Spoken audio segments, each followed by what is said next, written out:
We love institutions, and we love institutions so much that we want them to work well. Whereas I see that the populist right hates institutions and wants it to not exist. There are lots of laws that we don't even know exist. The model has obviously failed this generation.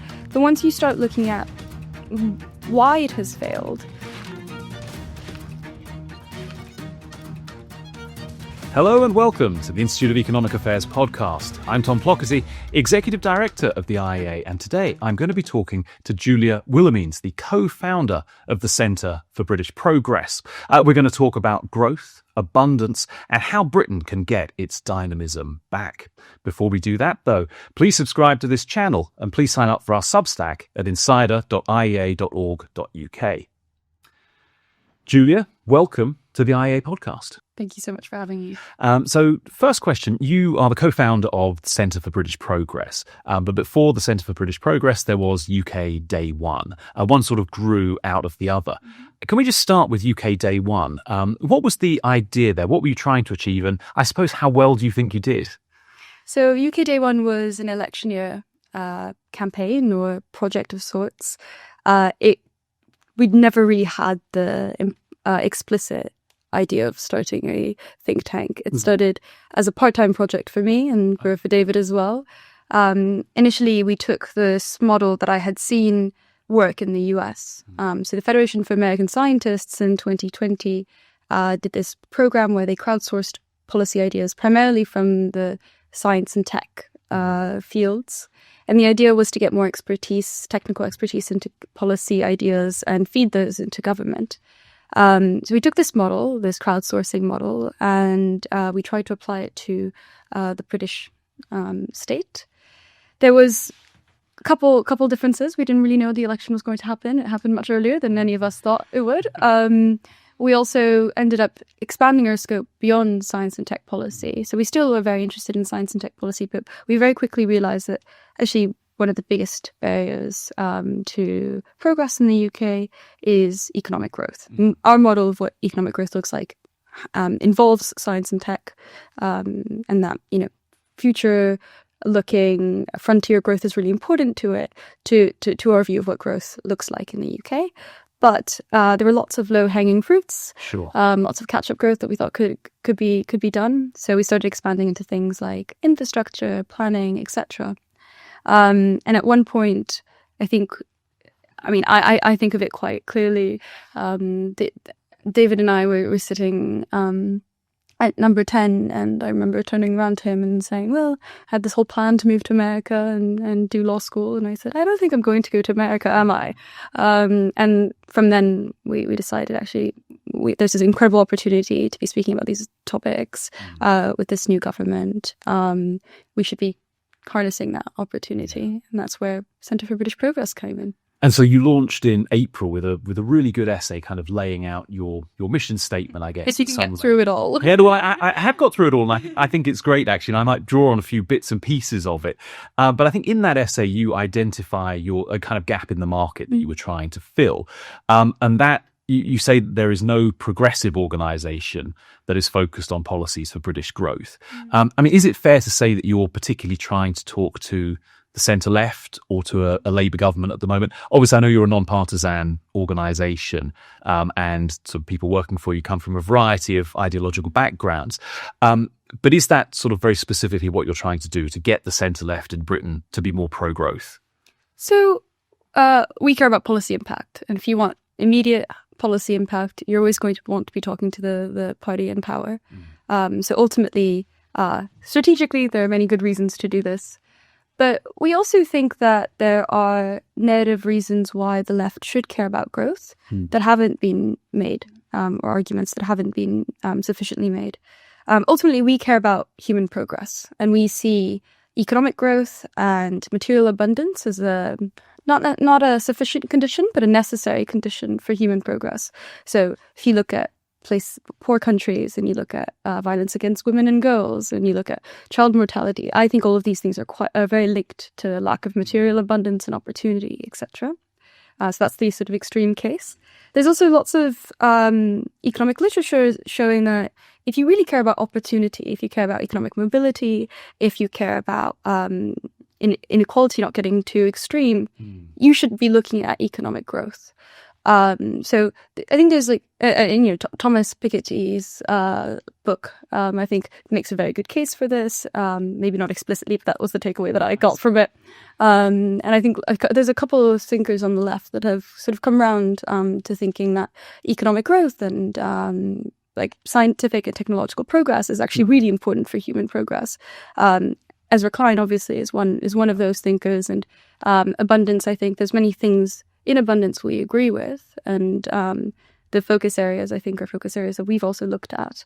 But I think we're very keen that whatever comes out of this movement isn't just copy and pasting movement, thinking from elsewhere, because the problems that we're facing in the UK are very particular to this country, and also we want for aesthetic and cultural reasons for it to be very connected to something that comes out of here. Right. Yeah. Okay. Yeah, I mean, it does seem, though, that there is this growing movement, I don't know if it's globally, but certainly in Britain and America, on the centre-left, towards, as you say, abundance, towards economic growth. And they'll be different in different countries. But it seems like the core, I mean, I think before the book Abundance came out, they were talking about supply-side progressivism in the US. So I suppose you are progressive in your politics. You believe in progress, material advancement, social progress as a key goal, and you think that economic growth is a key way of getting there. And I suppose the supply side part of that is the belief that supply side liberalisation is an important underlying factor in getting back to that kind of growth that we want to see. So, I mean, look, in your opening essay, there's a critique of the right, which has professed to claim to care about economic growth, but failed to deliver for a long time. I'd love to come back to that. But maybe if we can talk first about the centre-left and maybe why the left hasn't appeared to be even particularly supportive of growth. They've seemed maybe suspicious of it. I think you had quite a good analysis there as well, and I'd love to hear more. Yeah. So... 2 points. One, actually, that doesn't directly come from the essay, but I've been thinking quite a bit about this email that's floating around Twitter from Peter Thiel to a group of people, including Mark Zuckerberg, where he talks about, and I'm not, I don't agree with Peter Thiel's politics, but I think that his analysis is quite apt. Why is the younger generation sort of questioning the economic model? So I'm a zillennial, I guess, so Gen Z, but on the cusp. And I see lots of people around me feeling very frustrated because they feel like the economic model hasn't delivered the same opportunities to them as it has to their parents. And things that they cite, housing prices being really high, lack of economic opportunities, the economic dynamism in this country is quite low. It's very difficult to start and scale businesses. There's a lot of frustration there. And then things like having families. It's become quite difficult to have families. So I think that we've obviously, it's obviously a problem, and this is what Peter Thiel says in his email. We shouldn't be looking at these people and saying the issues that you're identifying are incorrect. The model has obviously failed this generation. But once you start looking at why it has failed, I don't think that the solution has been what historically the left has done, which is just regulating and redistributing. I do think that's part of what a state can and should do at times, but it's not the answer to the specific problems that this generation is facing and the specific problems that many people who are on the left are facing. So planning is one good example. We see not the entirety of the problem being solved by supply side solutions, but like so much so that like maybe at that point, like we'll at the margin we'll see what's left and we figure out what we can do to improve the situation there.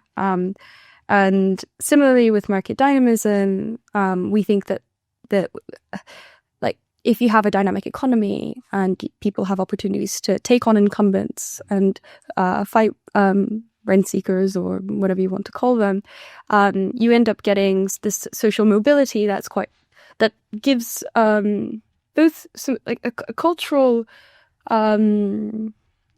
dynamism, but also hope in a society that I think is missing. I think historically we've also seen social goals and economic goals as being in tension. And maybe here this is my sort of postmodernist age thinking coming through this, that's the generation I grew up with. But I find at times the reductive views on social progress and economic growth as being very frustrating. So a good example here is like the labor market. Social progress says, we should care about people not being unemployed. We should take care of people when for reasons that sometimes are out of their control, they lose their jobs. And I agree with that. But at the same time, you have on the other end, if you tighten up a labor market too much, as you see in Europe, you get negative externalities from, if you want to start, it's very hard to start a startup if you aren't able to scale up or scale down your company. Some economists think that this is one of the reasons why Europe really struggles with their scaling up startups. So how do you reconcile these two aims, the social aim, but also this economic aim? Yeah. Denmark is a fantastic example of a country that has been able to do to many extents both. They have this flexicurity model, where effectively you pay a kind of insurance of sorts. So employers can hire and fire very easily, but then if you're fired, you have this support, and also lots of support from the state to get back into the job market. This means that employers also take more risks and hire people that maybe have or a higher risk of things not really working out. If you look at the number of people who self-identify as disabled who are in the job market in Denmark, it's actually relatively high compared to other countries, etc. So I think obviously things are going to be in tension, and I don't want to promise a win-win everywhere because that would be naive. But I do think that there are many instances where you can care both about economic progress and social progress. Yeah. Yeah, and so I mean, you say that supply side reform is sort of the big thing at the front. I'd love to ask for some more details on that, but I mean, first, it does occur to me that you talked about regulating and redistributing. Maybe if you regulate too much, you're not going to have much left to redistribute, and maybe there is a tension there. I mean, I'm curious actually, just on this regulation point, because I know some people will look at the government today, and this is not to pick on them in particular. I think you could have leveled the same accusation at lots of previous governments. But sort of, and they say, this group really does kind of represent the bureaucracy, or the blob, if you're being very rude, and that there is just a very strong regulatory mindset in politics that's in government at the moment. And that surely is going to make the kind of supply side liberalisation that we might both want to see difficult. I mean, do you recognize that, or do you see an appetite actually for change and for opening things up? Yeah, I mean, the government has said and done things that should make us feel hopeful, at least. Like, you've got the Regulatory Innovation Office that is looking at emerging technologies and trying to figure out how do you regulate these emerging technologies in a way that allows them to go to market faster. You have the Planning and Infrastructure Bill, and lots of us policy wonks, myself included, will look at this and be like, "Oh gosh, it doesn't go far enough. Right. I would like, I want a complete overhaul of the system, and maybe your complete overhaul of the system is justified, but I also want to give." Like, you should be positively encouraging things that you're happy about, even if you think that it could go a bit further or much further even. I think, and I've been playing around with this idea of system resets or radical simplicity. So in our essay, we talk about how the slash and burn mentality that has come out of the US primarily through Doge as being unsustainable. And I do believe that it is unsustainable, right? You can't have, one can imagine that if that goes wrong, you then have this sort of overcorrection the other way, and that you end up in these pendulum swings. And I think that that's actually quite bad for a set of people who want to simplify the system. But I do think that, humans tend towards complexity, and systems end up getting lots of like crud. Yeah. There's something interesting in some new policy experiments that have looked at opting into regulation or opting out to the simplifying of regulation. Right. Where you have to act instead of allowing this to build up to occur. You have to almost like actively decide that you want to keep the regulation. So in Ohio, I believe, there's been this 2-year regulatory sunset program where all regulations, I believe, are going to be lifted in 2 years. So we have 2 years to go in and actually pick the ones that actively make sense to keep. Yeah. There's also some thinking on like time-bound regulations or laws. So every 5 years, you actually have to review it. I think there are lots of laws that we don't even know exist. So there's and that are restricting innovation. So one of the ones I found out about not that long ago was the Highways Act of 1948, I think. Don't quote me on the number, on the date. But effectively, this means that delivery robots can't go on pavements. I see. Because it's they are technically carriages. Yeah. And this is a law that obviously when we had carriages running around and crashing into people and pavements made a lot of sense. But now you have these new companies that are trying to innovate with delivery robots that no one really dislikes. Or if you dislike, you're kind of, I don't know, you're a bit crazy or whatever. But because of this law that we haven't opted out of exists, it's limiting innovation. And actually, the system to get rid of laws in the UK and really in most advanced democracies is pretty onerous. So you have to actively choose to strike laws or regulations in a way that takes up parliamentary time, etc. So I think there's something to be said for systems that move you towards simplifying and they basically don't have this like entropy that's built in. I mean, obviously there was an opportunity to do this in a big way a few years ago with Brexit, and there was meant to be, I think, at the end of, I forget the year now, but there was meant to be sort of a guillotine where any European regulation which hadn't been explicitly renewed or incorporated into British law would just be scrapped. Yeah. Now, obviously, there was an awful lot of pushback to that. I think people in the government at the time just came to the conclusion that it was impractical. But do you think that was a missed opportunity?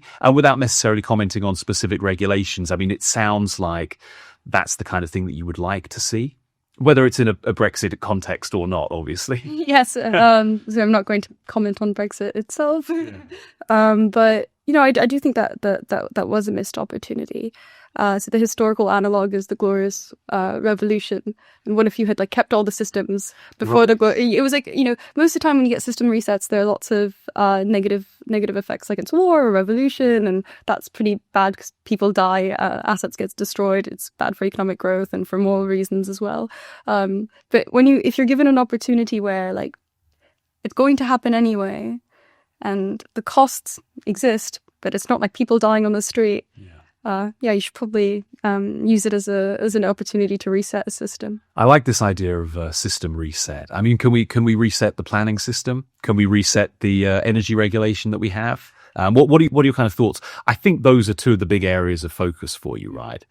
Planning, housing, energy, infrastructure. Yeah, so we work on infrastructure, housing, and energy. But also science and tech policy, and state capacity, high skilled immigration. Those are our areas. Okay. On planning and energy, I think. So I'll speak about planning first. We have a piece coming out on mechanism design by Pedro Sorio, our chief economist, and John Myers, who's also the chair of our organization. And they're very in this piece. They're exploring mechanism design as a policy tool. So I think in planning you can get a lot done by just pushing things through. that's the housing targets are positive to some degree. Getting Angela Rayner to just say, no, we're actually going to build something. That's great because you're creating supply in an incredibly constrained system. But I think if you want long-term change, you have to make it easy for the right choice to be chosen. And obviously, this is a difficult economic problem because you have incentives that mean that people don't really want things to be built around them. There's a risk that they'll devalue their own property, et cetera, et cetera. How do you make it such that communities actively choose that they want things to be built in their environment? So there are two examples that I find really interesting here. Houston had this opt-out scheme for shrinking lot sizes, right? Which ended up creating lots more supply in the economy, because it's much harder to your incentives. You have to it takes a lot more to opt out. So essentially, you can knock down one house and build an apartment block, say. Sure. Yeah. And then in Israel, there was this program called Tamat 184, when the government saw that there were all these houses that were at an earthquake risk. So they put together a scheme where the owners of those homes could have their homes redeveloped for free by private developers if they also then opted into having more floors added on top. Right. So you actually get some density in, but for the people that live there, they then get really nice homes for free, and they're set up in a place for free while they're building the new home. So the incentives are there such that you then want to be increasing supply. So I think there's a lot you can do using mechanism design. There's obviously a potential comparison there with social housing, particularly somewhere like London. I think, I may be wrong about this, but about 40% of Zone 1 residential is social housing. Now, obviously, you don't necessarily need to redevelop that housing to make it earthquake safe, at least I hope not. But nevertheless, when people are given the chance to vote on redevelopment, and so it's a very similar thing where they get much nicer properties than they had already, and the trade-off is, the buildings get taller or they at least get more dense on the site. And you get a lot more housing which can be sold commercially as a result. Do you think that idea is a goer with the sort of centre-left audience that maybe you're dealing with at the moment? It seems that if social tenants are prepared to vote for it, then everyone should be happy. But I wonder. Yeah, I can't speak to what different people would say about that idea.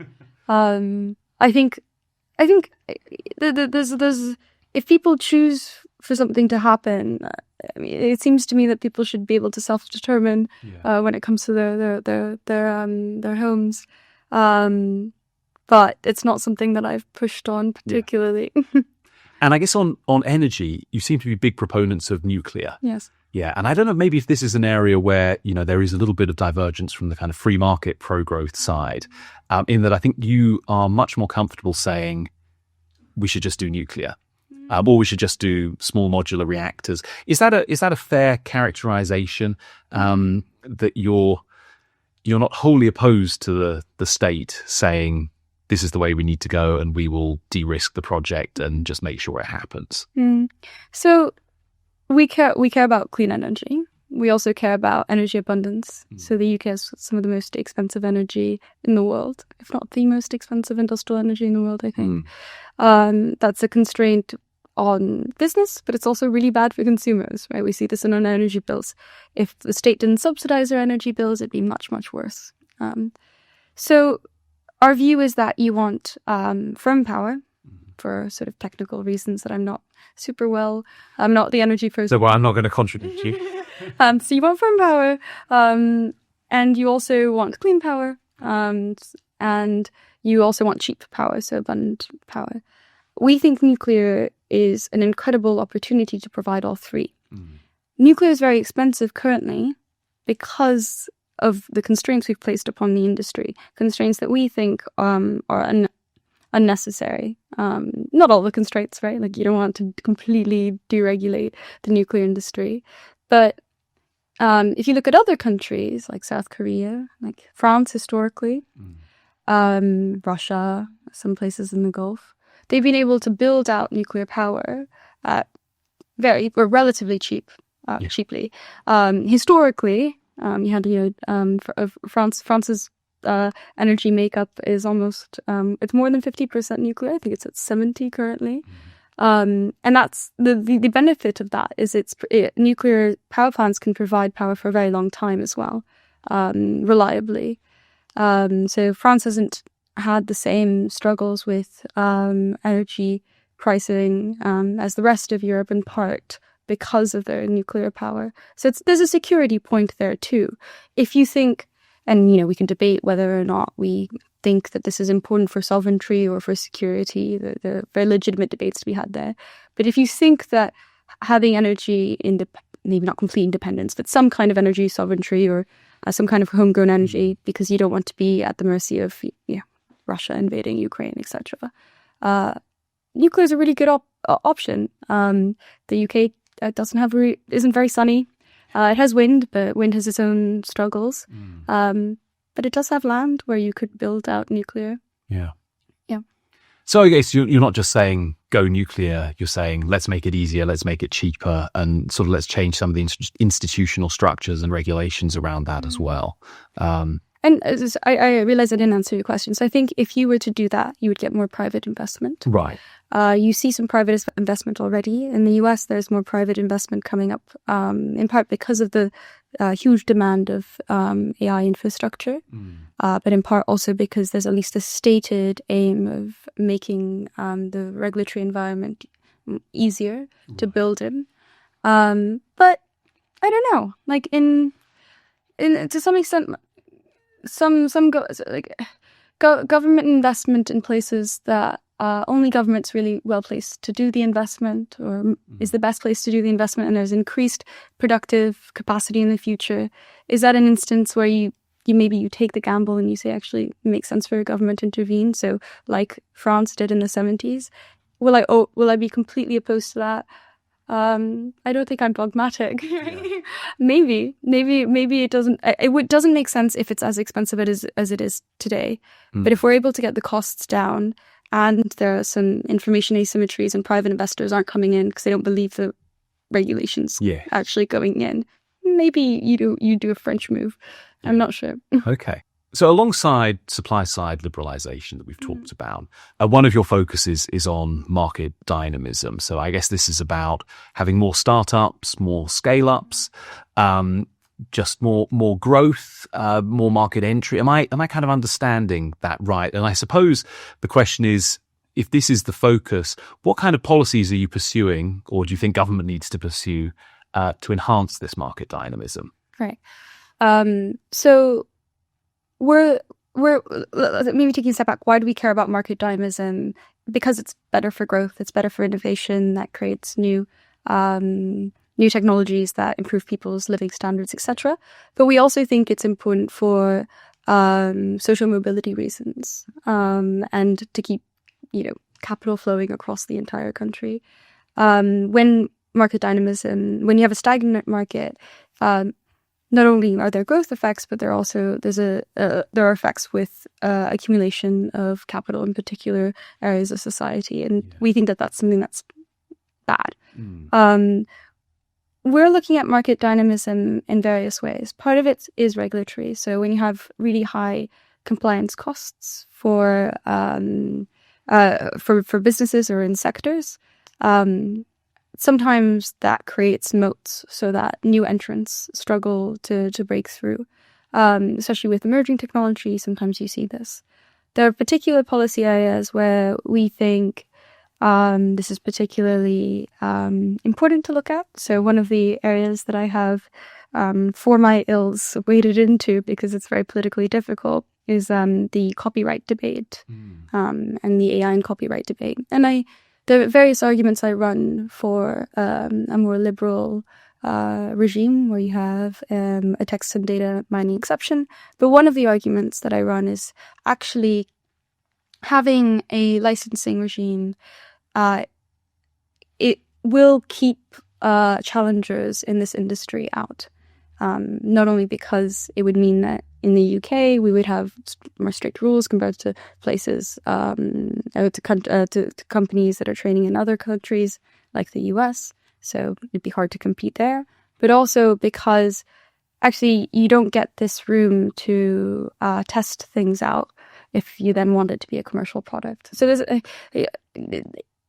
an example where to some extent we have like these rules that are actually that we think are protecting people, and in some senses they're very well-meaning rules, but it actually ends up entrenching incumbent power in a way that then takes us away from other social goals that we might have. So that's an area that we're developing quite a bit, and sometimes that's going to look like these large studies on market dynamism. So our chief economist, Pedro Sorreo, is putting together this database looking at how dynamic our markets are compared to other countries. Other times it's going to look like looking at particular areas where we think we can make small changes that will increase market dynamism.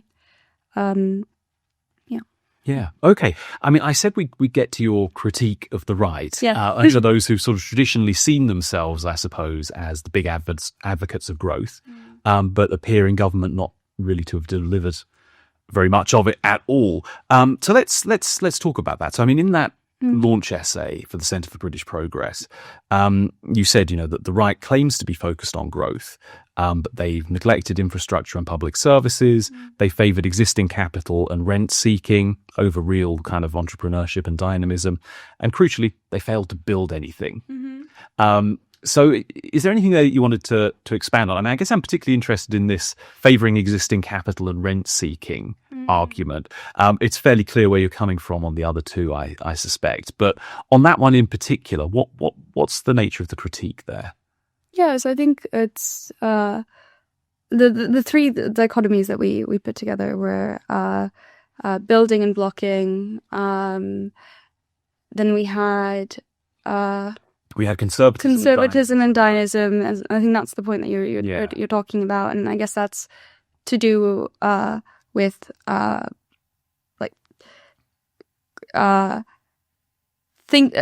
being captured by particular sectors. Okay. And I think that is a problem that has existed in the UK for a very long time. Like some of it's regulatory, like we've talked about. And then the last one's more of a we called it courage and impotence. That was the dichotomy. I had a friend of mine message me and going, "Well, I actually quite like I quite like all the things that you've criticized the right about," which that was quite funny. And I think on the last point, it's partially about, maybe it's more of a political problem, but I think that in the last 14 years, the right has abdicated a responsibility for lots of the things that we think government has a responsibility to deliver. And part of this is just not internalizing the costs of your policies. So it's much easier to say, actually, I'm going to create this arm's length body that's going to do the things that I don't want to do because I don't want to be the mean one. And then if you keep doing that over and over again, you end up having these hollowed seats of power where really all you can do is promise to do things. Right. But you don't get anything done. You don't have the power to really even do the things that you promise you're going to do. And then ultimately, this is politically kind of nice because you don't get blamed. You can always have someone else to blame. But then what is, like, when we think about state capacity in the areas where you can be, the most neoliberal person in the world, but most people think that the state has a role to play, at least in some spaces. Well, not everyone, no. But even if that's your worldview, you ideally want a state that's able to deliver on those things that you think it should be delivering on. The problem is we've hollowed out the power the state has so much that I don't think it can even deliver on the things we all agree on. And so I think that that's one of our biggest criticisms of the right in the last 14 years as well. But they effectively, they abandoned responsibility, and then I guess in many cases they made it easy. They could blame somebody else well, we'd love to deregulate, but this regulator or that arm's length body won't let us, or we want to build, but then natural England are getting in the way. It's a strange situation to be in, I suppose. Yes, and I'll also say here that I think we all criticize the left for culture wars, but the right, especially in this country, has been just as captured by this as the left, and at times it has felt like these things have been distractions, and at the end of the day, it's what you do when politics is no longer about substance. It's about what people like, almost like vibes, I guess. Like right. Yeah. I mean, in a way, this is like Dominic Cummings' idea that politics is a simulation. It's a game being played out for the media, and government is actually going on some other level, but maybe not. Maybe the power doesn't reside where one might want it to. I mean, I think that there's another just interesting parallel there when you talk about kind of hollowed out state and wanting greater state capacity and ability for the state to just get things done. And those things that are being done may be liberalizations. They may be, giving power back to the market, or it might be more sort of purposeful, straight state-driven stuff around investment and so on. Either way, there is a similarity there, at least rhetorically, with the populist right, who say many of the same kind of things. But I think, as you alluded to earlier, have a kind of slash and burn approach. So, I suppose this is sort of exemplified by Doge in the US. It's very much a like, let's just switch it all off approach. You take a different approach, but what does that approach look like in practice when you're trying to deal with the state, which has grown and which has become incredibly complex? How do you simplify? How do you redistribute power? I mean, does this just take a massive amount of political will or courage in the terms that you used? Or is there some sort of policy trick underlying all of this? Yeah. So I think the difference is we love institutions, and we love institutions so much that we want them to work well. Whereas I see that the populist right hates institutions and wants it to not exist. Maybe that's a simplification, but I think that's a distinction that can be made. Okay. So we're anti-slash and burn, but we are pro-reform. And reform can look different, right? It's not endless consultations or reviews. I have a good friend, Joe Hill, who wrote a piece on venture statecraft, which I think is very interesting. So this notion that you can create two institutions that compete within government and then kind of, choose the one that's actually delivering. Yeah.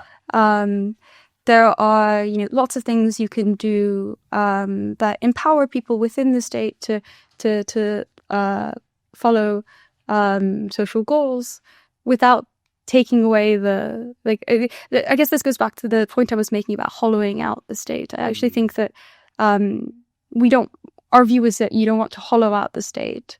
You want to bolster it and make sure it has the powers to do what it should be doing and has to internalize the costs as well when they're doing things that has bad effects for society and also for the economy, etc. The problem now is it's both like it both doesn't have to internalize the costs when it does things badly, and at the same time it doesn't have power to do things when it's trying to do something that's hopefully good. So yeah, I guess for me that's a fun T-shirt we should get made. I love institutions.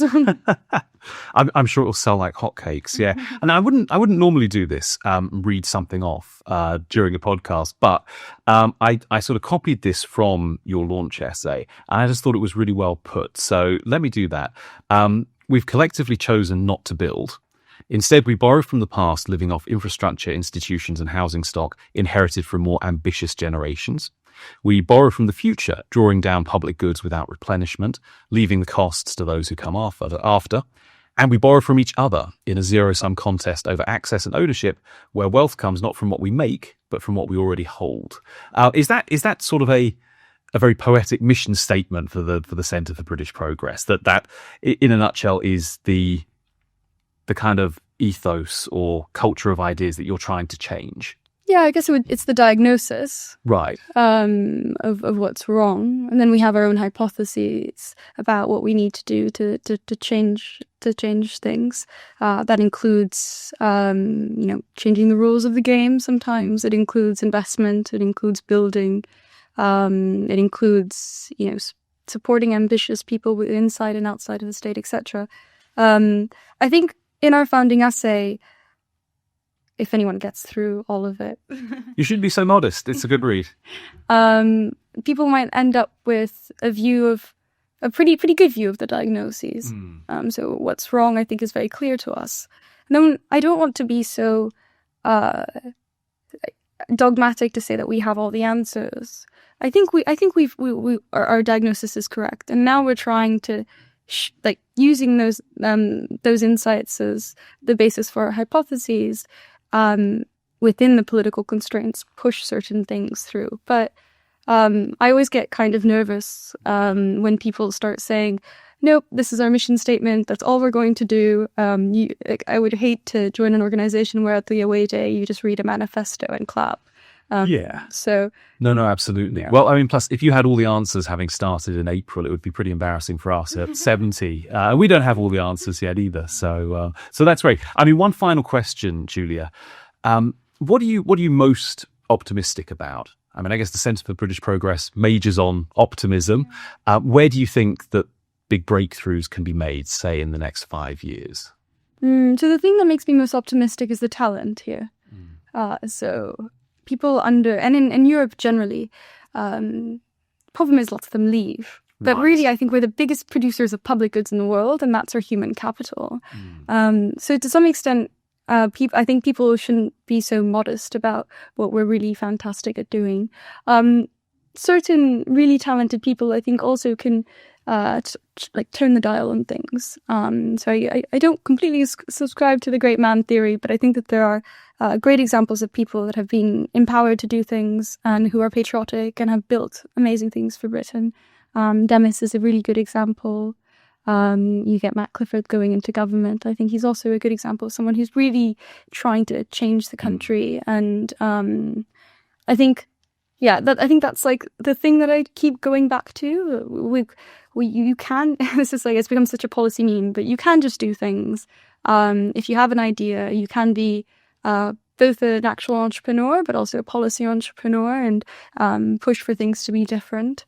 And I think, we have all the human capital. I just wish we maybe were a little bit more ambitious and we chose to do things a little bit more. And that's, maybe incentives mean that culturally we haven't chosen that, but you can be top down and bottom up, I guess. Well, I said last question, but I suppose I lied by mistake. We need to keep more of these high human capital people. What's the key to doing that, in your view? Yeah, chaining them to a desk, and Right. Well, some people think that and you're not allowed to leave the country. That's what the Soviet Union did for a very long time. Yeah. Obviously, it's a lot, people will stay where they think opportunities lie. Yeah. I would never. My entire sort of the reason my family got this kind of social mobility it did was because it was a long story of people moving to opportunity. So I'm very pro both within the country and also to other countries, people moving to opportunity. I think it's important that we create the fundamentals such that they can build what they want to build here. So that looks like having better market a better market to sell to, etc. But it's also, I think, encouraging people to stay by identifying them relatively early and helping them. I think it's also about attracting the right kinds of people. So one of the pieces that I recently wrote was on this exceptional talent office. So how can you, maybe this is state capacity, right? Like, how can you actively headhunt people abroad that have fantastic scientific output but don't have the infrastructure around them to really work at their best? There's really good methods to identify early talent. We kind of know what kinds of people end up creating great things. If you attract them relatively early, or you support them within the country and identify them.